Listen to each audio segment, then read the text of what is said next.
are some people so poor and others have more than they need?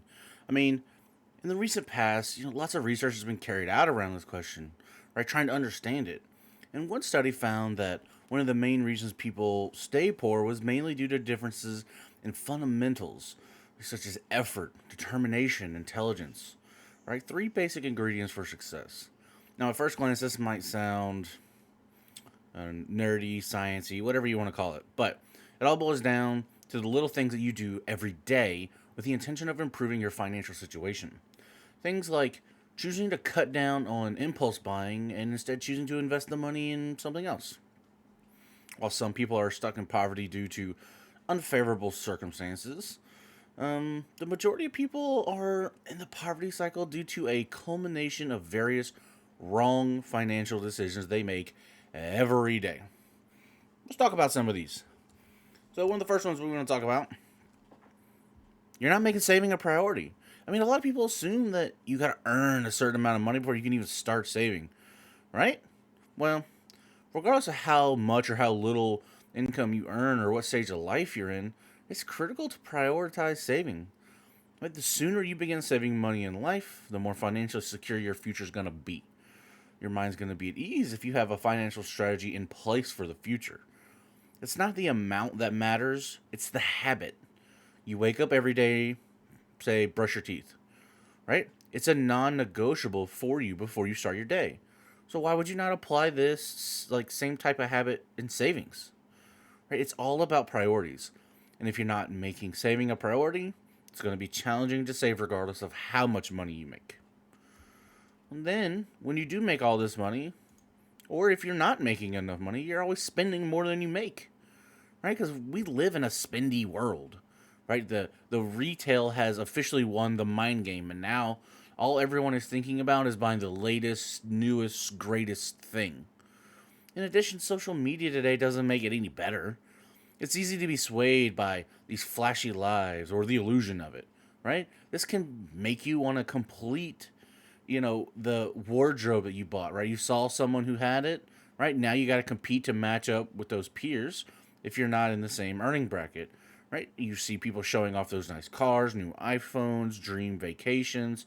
You want to be just like them. You don't want to be left out. I understand. You feel like you're missing out on great experiences. So you start spending the little that you have to earn those experiences. You spend more than you have and get into debt just to maintain this lifestyle. If this is you, come on, look at your spending. Really take a hard look at it. Cut off any unnecessary items from your budget and start saving. For an example, if you take taxis when you could just use public transport, that's just making a dent in your budget with no backup plan. Right? Well, speaking of plans, maybe you lost track of your finances. The foundation of good budgeting is tracking your expenses. And you're not likely to have an airtight budget if you can't remember what happened to the money you received from the last sale you made or the last paycheck you got. Did you spend it on groceries? Did you spend half of it when you went to a weekend trip last weekend? You know, tracking your expenditure regularly gives you an accurate picture of where your money's going so you can make a better plan of where you'd like it to go instead. So, ensure you record every single dollar and cent. Thankfully, there's a bunch of apps on your phone or computer that help you keep track of all this stuff. Financial literacy is a big part of success. When you know how to take care of the little stuff, you're going to appreciate its value and you're going to be able to increase it. And you're going to be able to do more to increase it. Right? Speaking of increasing it, when you talk about investing, what are you investing in? Right? Why do millionaires always talk about investing? Why do they always talk about investing in yourself? What does that even mean? Most poor people do nothing to help themselves get out of the cycle of poverty. If you're investing in stuff, those nice clothes, those cars, those shoes, jewelry, instead of yourself, you're investing in something that will lose value over time. If you want to make more money, you have to plan how to make more money. If you want to save more money, have to plan on how to save more money. All this requires a good understanding of money. It requires a great deal of financial self-awareness. So one of the most important steps to get you out of poverty is to invest in yourself. Invest in your education. Invest in bettering yourself first before you can better your life. Right? You should read as if your life depends on it, because it might. Learn everything you can about money. This way, you will progress financially, and soon, hopefully, you'll be able to afford anything you want without really having to bat an eye.